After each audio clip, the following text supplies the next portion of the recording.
এবং আমরা এখন নবম শ্রেণী কোষে থেকে 7.4 চ্যাপ্টারের অঙ্কগুলো সলভ করছি। এখানে আমরা 2 এর দাগে 3 অঙ্কটা সলভ করব।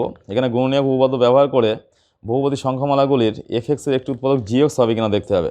তাহলে গুণনীয়ক উপপাদ্য অনুযায়ী আমরা ধরে নেব জি অফ এক্স ইকুয়ালস টু 0। অতএব জি অফ এক্সের মানটা কত আছে, এক্স মাইনাস 3, এটা ইকুয়ালস টু 0 হবে। অতএব এক্স ইকুয়ালস টু কত হচ্ছে 3।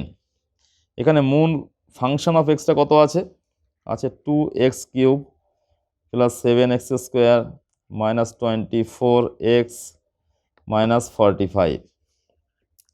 তাহলে এফ অফ -3 না +3 এর মানটা বার করবো। এক্সের মানটা +3 হয়েছে, তার মানে কী করবো, এক্সের স্থানে সব 3 বসিয়ে দেবো।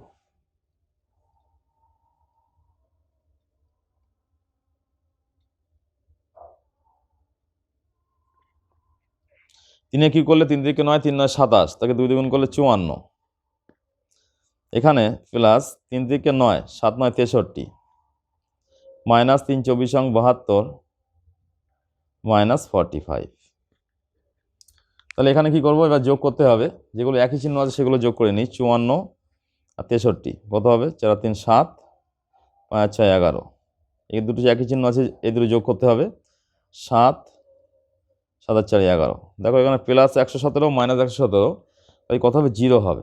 তাই যেহেতু আমরা ফাংশন অফ এক্সের মানটা 0 পেয়েছি, সুতরাং গুণনীয়ক উপপাদ্য অনুযায়ী আমরা কি বলতে পারবো, জি এক্স এফ অফ এক্সের একটি উৎপাদক। যেটা অ্যান্সার হবে নিচে ভাষা দিয়ে উত্তরটা লিখে দেবে।